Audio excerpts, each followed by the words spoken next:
ಶಾಸ್ತ್ರಿಗಳೇ, ಇನ್ನುಳಿದ ರಾಶಿಗಳ ಫಲಾಫಲ ಇವತ್ತು ಯಾವ ರೀತಿಯಾಗಿದೆ? ತುಲಾರಾಶಿಯವರ ವೃತ್ತಿಯಲ್ಲಿ ತುಂಬ ಚೆನ್ನಾಗಿದೆ ಈ ದಿವಸ. ಸಹೋದ್ಯೋಗಿಗಳ ಸಹಕಾರ ಚೆನ್ನಾಗಿರುತ್ತದೆ. ನಿಮಗೆ ಹೊಸ ಅವಕಾಶಕ್ಕೆ ಒಂದು ದಾರಿಯೂ ಆಗುತ್ತೆ. ಹೊಸ ಪ್ರಯತ್ನಗಳಿಗೆ ಒಳ್ಳೆಯ ಫಲವೂ ಬರುತ್ತದೆ. ತುಂಬ ಚೆನ್ನಾಗಿದೆ. ಆಸ್ಪದ ಸ್ಥಾನ ಅದು, ಹೀಗಾಗಿ ಅವಕಾಶಗಳು ಸಿಗ್ತಾ ಹೋಗುತ್ತೆ. ಚೆನ್ನಾಗಿದೆ. ಸ್ವಲ್ಪ ಆರೋಗ್ಯ ವ್ಯತ್ಯಾಸ ಸೂಚಿಸ್ತಾ ಇದೆ, ಹುಷಾರು. ಉಳಿದ ಹಾಗೆ ಸಂಗಾತಿಯ ಸಹಕಾರ ಚೆನ್ನಾಗಿರ್ತದೆ ಈ ದಿವಸ. ಬಂಧು ಮಿತ್ರರ ಸಹಕಾರ ಚೆನ್ನಾಗಿರ್ತದೆ. ಹೆಚ್ಚಿನ ಅನುಕೂಲ ಇದೆ. ಪ್ರಾರ್ಥನೆಗೆ ದಿವಸ ದುರ್ಗಾ ಸನ್ನಿಧಾನದಲ್ಲಿ ಒಂದು ರುದ್ರಾಭಿಷೇಕ ಮಾಡಿಸಿ, ತೀರ್ಥ ಸೇವನೆ ಮಾಡಿ, ಅನುಕೂಲ ಆಗುತ್ತೆ. ಇನ್ನು ವೃಶ್ಚಿಕ ರಾಶಿ. ವೃಶ್ಚಿಕ ರಾಶಿಯವರಿಗೆ ದಿವಸ ವೃತ್ತಿಯಲ್ಲಿ ಅನುಕೂಲ ಇದೆ, ತಕ್ಕ ಮಟ್ಟಿಗೆ ಸಹಕಾರವಾಗುತ್ತೆ. ಈ ದಿವಸ ದೈವ ಸಹಾಯ ತುಂಬ ಚೆನ್ನಾಗಿದೆ.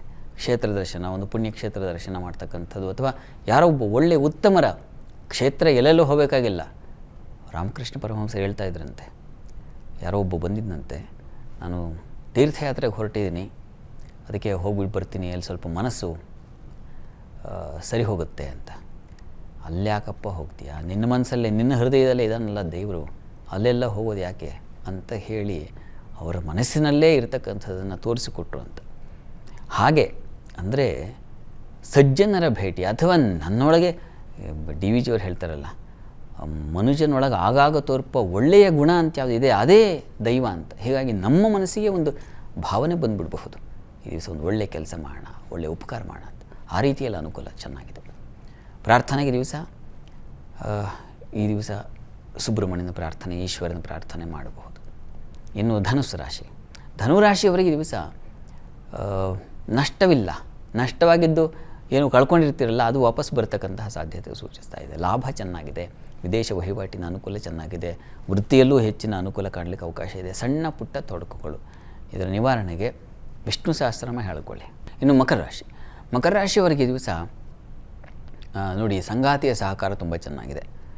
ನಿಮ್ಮ ವ್ಯವಹಾರ ವಹಿವಾಟು ತುಂಬ ಅನುಕೂಲಕರವಾಗಿರ್ತದೆ. ಮನಸ್ಸಿಗೆ ಸಮಾಧಾನ ಆಗ್ತಕ್ಕಂಥ ಘಟನೆಗಳು ನಡೆಯುತ್ತೆ. ವ್ಯವಹಾರದಲ್ಲಿ ತುಂಬ ಚೆನ್ನಾಗಿದೆ, ಅನುಕೂಲಕರ ವಾತಾವರಣ ಸೂಚಿಸ್ತಾ ಇದೆ. ವೃತ್ತಿಯಲ್ಲೂ ಅಷ್ಟೇ.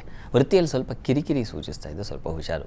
ಕೆಲಸದಲ್ಲಿ ತೊಡಕುಗಳನ್ನು ಸೂಚಿಸ್ತಾ ಇದೆ. ಹೀಗಾಗಿ ಗಣಪತಿ ಸನ್ನಿಧಾನಕ್ಕೆ ನೀವು ಬಾಳೆಹಣ್ಣು ಸಮರ್ಪಣೆ ಮಾಡಿ, ಅದು ಪ್ರಸಾದ ತಗೊಳ್ಳಿ, ಅನುಕೂಲ ಆಗುತ್ತೆ.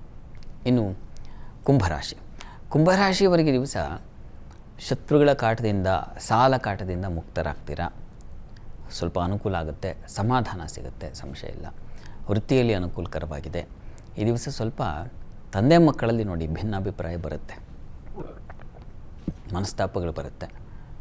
ಇದರಿಂದ ಹೊರಬರೋದು ಬಹಳ ಕಷ್ಟವಾಗುತ್ತೆ. ಅಂಥದ್ದು ಒಂದು ಸಂದರ್ಭ ಇದೆ. ಈಶ್ವರನ ಪ್ರಾರ್ಥನೆ ಮಾಡಿ, ತುಂಬ ಅನುಕೂಲ ಆಗುತ್ತೆ. ಈಶ್ವರ ಸನ್ನಿಧಾನದಲ್ಲಿ ಮೊಸರನ್ನು ನೈವೇದ್ಯ ಮಾಡಿಸಿ. ಇನ್ನು ಮೀನರಾಶಿ. ಮೀನರಾಶಿಯವರಿಗೆ ದಿವಸ ನೋಡಿ, ಚಂದ್ರ ಪಂಚಮ ಸ್ಥಾನದಲ್ಲಿದ್ದರೆ ಬುದ್ಧಿ ಸಮಾಧಾನವಾಗಿರ್ತದೆ, ಚಂಚಲತೆ ಇರೋದಿಲ್ಲ, ಮತ್ತು ಮಕ್ಕಳಿಂದ ಸಮಾಧಾನ ಸಿಗುತ್ತೆ. ಈ ದಿವಸ ಯಾರಿಗಾದರೂ ನೀವು ಸಲಹೆ ಕೊಟ್ಟರೆ ಅದಕ್ಕೆ ಅವರು ನಿಮಗೆ ಗೌರವಿಸ್ತಾರೆ, ಮತ್ತು ಅದರಿಂದ ನಿಮಗೂ ಒಂದು ಸಮಾಧಾನ ಇರ್ತದೆ. ಹೆಚ್ಚಿನ ಅನುಕೂಲ ಇದೆ. ಈ ದಿವಸ ಸಭೆಗಳಲ್ಲಿ, ಮೀಟಿಂಗ್ಗಳಲ್ಲಿ ನಿಮ್ಮ ಸ್ಥಾನ ಹೆಚ್ಚಾಗಿರ್ತದೆ. ನಿಮ್ಮ ಸಲಹೆಗೆ ಮಾನ್ಯತೆ ಸಿಗುತ್ತೆ. ವೃತ್ತಿಯಲ್ಲೂ ಅಷ್ಟೇ, ಸ್ವಲ್ಪ ಪರಿಶ್ರಮ ಇದೆ, ಇಲ್ಲ ಅಂತಲ್ಲ, ಆದರೆ ಪರವಾಗಿಲ್ಲ. ಈ ದಿವಸ ಒಂದು ಸೋಲು ಉಂಟಾಗುತ್ತೆ. ವೃಥಾವಾದ ಚರ್ಚೆಗಳಲ್ಲಿ ಭಾಗಿಯಾಗಬೇಡಿ. ಈ ದಿವಸ ದುರ್ಗಾ ಸನ್ನಿಧಾನದಲ್ಲಿ ಒಂದು ಪುಷ್ಪಾರ್ಚನೆ ಮಾಡಿಸಿ, ಅನುಕೂಲ ಆಗುತ್ತೆ. ಈ ದಿವಸ 12 ರಾಶಿಗಳವರು, ರಾಶಿ ಗೊತ್ತಿಲ್ಲ ಅಂತಕ್ಕಂಥವ್ರು ಹೇಳಬಹುದಾದ ವಿಶಿಷ್ಟ ಫಲಕ್ಕಾಗಿ ಹೇಳಬಹುದಾದ ಮಂತ್ರ ಅಂದರೆ ಗಮನಿಸಿ, ಓಂ ಅಷ್ಟಮೂರ್ತಯೇ ನಮಃ. ಈ ಮಂತ್ರವನ್ನು 11 ಬಾರಿ ಆದರೂ ಹೇಳ್ಕೊಳ್ಳಿ. ಸರಿ ಶಾಸ್ತ್ರಿಗಳೇ, ಇವತ್ತಿನ ಸಂಚಿಕೆಯಲ್ಲಿ ಈ ದಿನದ ವಿಶೇಷತೆಯ ಜೊತೆಗೆ 12 ರಾಶಿಗಳ ಫಲಾಫಲದ ಬಗ್ಗೆ ತಿಳಿಸ್ಕೊಟ್ರಿ. ಹಾಗೆ ನಮ್ಮ ವೀಕ್ಷಕರು ಕಳುಹಿಸಿದಂತಹ ಪ್ರಶ್ನೆಗಳಿಗೆ ಉತ್ತರಗಳನ್ನು ತಿಳಿಸ್ಕೊಟ್ರಿ. ಧನ್ಯವಾದಗಳು. ಸರ್ವೇ ಜನಾಃ ಸುಖಿನೋ ಭವಂತು, ಸಮಸ್ತ ಸನ್ಮಂಗಳಾನಿ ಭವಂತು. ಎಲ್ಲರಿಗೂ ಶುಭವಾಗಲಿ. ವೀಕ್ಷಕರೇ, ಇದಾಗಿತ್ತು ಇವತ್ತಿನ ಜಾತಕ ಫಲ ಕಾರ್ಯಕ್ರಮ. ನೇರ, ದಿಟ್ಟ, ನಿರಂತರ ಸುದ್ದಿಗಾಗಿ ನೋಡ್ತಾ ಇರಿ ಏಷ್ಯಾನೆಟ್ ಸುವರ್ಣ ನ್ಯೂಸ್.